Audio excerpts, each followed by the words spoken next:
Hi everyone, welcome back to another video. And today in this video uh, हम आज ये discussion करने वाले हैं क्वेश्चन नंबर 48 को, जो कि होता है the first part of the prescription will be having all the below written information except how to take the medicine, name of the medicine, RX, type of administration.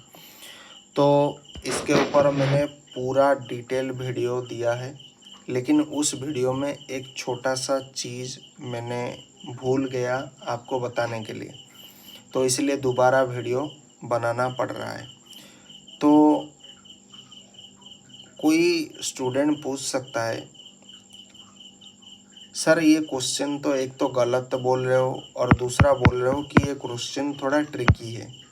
ठीक है, तो ट्रिकी से याद आया कि अगर कोई स्टूडेंट इस टाइप के एग्जामिनेशन या क्वेश्चन को फेस करता है, अगर एग्जामिनेशन में ऐसा क्वेश्चन पूछा जाएगा तो वो गलती क्या करेगा। देखो, आपसे गलती पहले क्या होगा पता है? How to take the medicine and type of administration, ये दोनों क्या होता है? ये दोनों सिग्नेचर का पार्ट होता है, पहली बात। ठीक है, ये दोनों अगर मैं ऐसे ड्रॉ करूँगा, ये दो क्वेश्चन आपका सिग्नेचर का पार्ट है, सिग्नेचर का पार्ट है। ठीक है, ये दोनों क्वेश्चन सिग्नेचर का पार्ट है। बट स्टिल अगर आप ऑप्शन ए कर रहे हो तो आप सही हो, उसमें कोई गलती नहीं। लेकिन आप गलती पता है कहाँ पर करोगे? गलती आप करोगे ऑप्शन डी लगा करके, क्योंकि आपने बहुत कुछ पढ़ा है। तो बहुत कुछ अगर पढ़ा है तो आपको समझ में आएगा भाई, ये भी सिग्नेचर का पार्ट है, ये भी सिग्नेचर का पार्ट है, तो ये दोनों में से कोई एक चीज़ कर लेते हैं। तो आप फटाक से क्या करोगे? ऑप्शन डी को सिलेक्ट करोगे ना। जैसे ही ऑप्शन डी सिलेक्ट करोगे, आपका टोटली रॉन्ग आंसर आ जाएगा, आपको माइनस मार्किंग का फेस करना पड़ेगा। दूसरा, अगर थोड़ा मोर प्रिसाइजली आप अगर स्टडी करते हो तो आप सेकंड जो मिस्टेक करने वाले हो वो ऑप्शन सी को लगा करके करोगे, क्योंकि यहाँ पर पूछा गया है फर्स्ट पार्ट में सभी इंफॉर्मेशन होता है, लेकिन क्या नहीं होता है भाई? नेम ऑफ द मेडिसिन जो होता है वो आपका मिडिल पार्ट होता है, वो आपका मिडिल पार्ट होता है। तो मिडिल पार्ट अगर है तो ये फर्स्ट पार्ट के अंतर्गत नहीं आता है। तो इस लॉजिक को अगर आप ध्यान में रखोगे तो आप सेकंड आंसर सी भी लगा सकते हो। तो स्टूडेंट जो गलती करेगा वो पहले ऑप्शन नंबर डी, अगर वो थोड़ा पढ़ा लिखा बंदा होगा ना तो ऑप्शन नंबर डी लगा सकता है।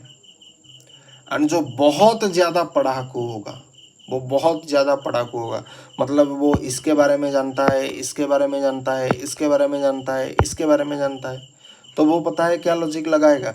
वो कहेगा ये आंसर अगर सही होगा तो ये भी आंसर सही होगा, तो ये दोनों आंसर अगर सही होगा तो ये भी आंसर सही होगा, क्योंकि ये फर्स्ट पार्ट है, ये आपका लास्ट पार्ट है, ये आपका लास्ट पार्ट है, ये आपका मिडिल पार्ट है। पूछा क्या गया है? फास्ट पार्ट के व्यतीत। तो फास्ट पार्ट के व्यतीत अगर ये हो सकता है, ये हो सकता है, तो ये भी हो सकता है। एंड यहीं पर आप कहते हैं ना, ज़्यादा ज्ञानी बनोगे। जो व्यक्ति ज़्यादा ज्ञानी मरता है ना, वो हमेशा मरता है। लेकिन जो व्यक्ति थोड़ा बहुत रीजनिंग टाइप का जो माइंड होता है ना, थोड़ा लॉजिकल या फिर कॉमन सेंस टाइप वाला जो बंदा होता है, वो ये क्वेश्चन आपसे, वो इतना ज़्यादा पढ़ाकू नहीं होगा, वो थोड़ा बहुत जानता होगा प्रिस्क्रिप्शन में के बारे में, वो तुरंत आकर के ऑप्शन ए को क्लिक कर देगा एंड वो 4 मार्क लेकर के जाएगा। आपने बहुत ज़्यादा पढ़ा तो बहुत ज़्यादा दिमाग लगाया तो ऑप्शन डी कर सकते हो, सी कर सकते हो, ये गलती आप करोगे। तो यहाँ पर आपको गलती क्या करोगे ये भी सिखाया जाता है। कोई क्वेश्चन गलत है या सही है इसकी भी जानकारी दिया जाता है। कोई क्वेश्चन ट्रिकी है या नॉन ट्रिकी है इसकी भी जानकारी दिया जाता है। तो इसीलिए रीड टू लीड चैनल में ऐसे ही नहीं कह रहा हूँ कि चैनल को सब्सक्राइब करो, सब्सक्राइब करने में आपका ही फायदा है। यहाँ पर वो चीज़ होगा जो बाकी प्लेटफॉर्म में नहीं होता है। क्योंकि कई बार जब हम पढ़ते हैं ना, जब हम पढ़ाई करते हैं, आप देख लेना दुनिया में जितने भी टीचर, चाहे IIT preparation, JEE preparation, pharmacy preparation, MBBS preparation, हर जगह में मैंने एक कॉमन चीज़ नोटिस किया है। जब हम मान लीजिए हम फार्मेसी हैं, जब हम बी फार्मा का पढ़ाई करते हैं या डी फार्मा का पढ़ाई करते हैं, आपको देखना हमेशा टीचर जब आप एक्स्ट्रा क्वेश्चन पूछते हो टीचर से, पता है टीचर क्या कहता है? Stick to the syllabus, stick to the syllabus. मतलब वो सिलेबस का बहाना देंगे, ठीक है, कि सिलेबस ज़्यादा है, इतना डेप्थ में क्वेश्चन नहीं आएगा, ठीक है।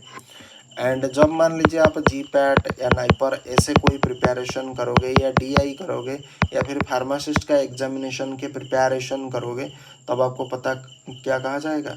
Stick to the competitive syllabus. क्योंकि उतना टाइम नहीं, आपने पढ़ा नहीं, बी फार्मा 4 साल आपने बर्बाद कर दिया, डी फार्मा का 2 साल आपने बर्बाद कर दिया, एम फार्मा का भी बर्बाद कर दिया, सब आपने बर्बाद कर दिया। अब अंतिम में आकर के कह रहे हो जी PAT NIPER drug inspector pharmacist के एग्जामिनेशन में अब आप इतना डेप्थ क्वेश्चन पूछ रहे हो, इतना इजी क्वेश्चन पूछ रहे हो, भाई बैकलॉग तुम्हारे पास है, कैसे भी करके ठीक करोगे।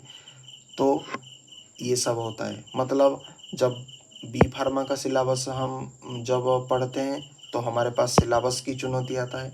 जब जी पैट नाइपर जैसे एग्ज़ाम या फार्मासिस्ट डीआई एग्ज़ाम प्रिपरेशन करते हैं तो कॉम्पिटिटिव एग्ज़ाम की सिलेबस की हमें दुहाई दी जाती है कि इतना नहीं हो सकता है यार, इतना नीचे मत गिरो।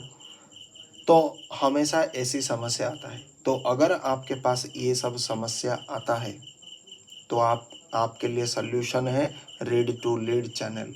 ऐसे ही नहीं कह रहा हूँ, अगर कोई चीज़ कह रहा हूँ तो मुझे पता है बाकी प्लेटफॉर्म में टीचर किस तरीके से पढ़ाते हैं और मैं किस तरीके से पढ़ाता हूँ। यहाँ पर महामूर्ख से लेकर के महापंडित तक का यात्रा आप और मेरे दोनों मिल कर के करेंगे। टीचर का काम होता है महामूर्ख के साथ होना, टीचर का काम नहीं ऑल इंडिया रैंक 1 के पीछे घूमना। क्योंकि ऑल इंडिया रैंक 1 के पास वैसे तो मतलब काफ़ी सारा बुद्धि होता है, काफ़ी सारा आईक्यू होता है, रीजनिंग पावर बेस्ड होता है, लॉजिकल कॉमन सेंस, वो हर ग्राउंड में अव्वल दर्जे के होते हैं। लेकिन एक जो बिलो एवरेज या फिर एवरेज स्टूडेंट, उनको ये सब प्रॉब्लम फेस करना पड़ता है, ठीक है। ऐसे क्वेश्चन अगर आएगा आपका दिमाग टोटली फट जाएगा कि हमने पढ़ा कुछ था, क्वेश्चन कुछ मिल रहा है। क्योंकि जो आपका एग्जामिनेशन करने वाले जो एजेंसी होते हैं ना, वो बहुत ज़्यादा हरामी होते हैं बेटा। वो कभी नहीं चाहते कि आप गवर्नमेंट जॉब में एक पोजीशन ले लो।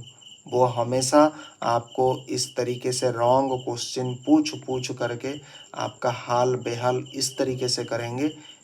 आप हमेशा या तो ये डी ऑप्शन के चक्कर में भागोगे या सी ऑप्शन के चक्कर में भागोगे। ए चक्कर में भागोगे तो फिर आपका बेड़ा पार हो जाएगा। लेकिन अगर डी और सी ऑप्शन के चक्कर में आप अगर भागोगे तो आपका ज़िंदगी नर्क बन जाएगा। और हमारा चैनल का उद्देश्य नहीं कि आपका जीवन नर्क बने, हमारा चैनल का उद्देश्य आपको स्वर्ग में भेजना है, ठीक है। तो अंतिम बार कह रहा हूँ कि चैनल को सब्सक्राइब करो, hit the bell icon also, so that you get the most wonderful thing in your entire life. आपको हमेशा यहाँ से कुछ ना कुछ अलग मिलेगा। क्या अलग मिलेगा क्या नहीं मिलेगा आप देख रहे होंगे, ठीक है। आपको पता चल जाएगा क्या मिल रहा है क्या नहीं मिल रहा है। आप स्वयं उसको एनालाइज करोगे कि बाकी प्लेटफॉर्म में क्या चीज़ होता है और यहाँ प्लेटफॉर्म में क्या होता है। क्योंकि यहाँ जो बैठा है ना, यहाँ जो बैठा है वो बाकी प्लेटफॉर्म को विजिट करके आया है, वो बाकी प्लेटफॉर्म को देख चुका है। एंड मुझे 100% मैं श्योर हूँ वो कभी इस टाइप के प्रिपरेशन नहीं करने वाले हैं, ये मैं जानता हूँ, तभी बोलता हूँ। तो वीडियो देखने के लिए आप सभी को बहुत बहुत धन्यवाद है।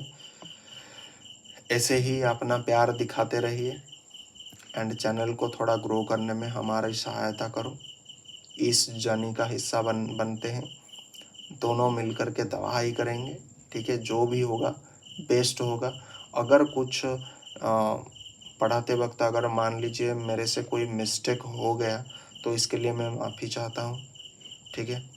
उसके लिए भी मैं तैयार हूँ, लेकिन हम हर चीज़ को सुधारेंगे, हम हर चीज़ को व्यवस्थित करेंगे और हम हर चीज़ को अपनी जितनी बुद्धिमत्ता है उस बुद्धिमत्ता के अकॉर्डिंग हम आगे चल कर के ग्रो करेंगे। बस इसी एक विश्वास के साथ, इसी एक उत्तम भावना के साथ इस वीडियो को आज यहाँ पर विराम देते हैं।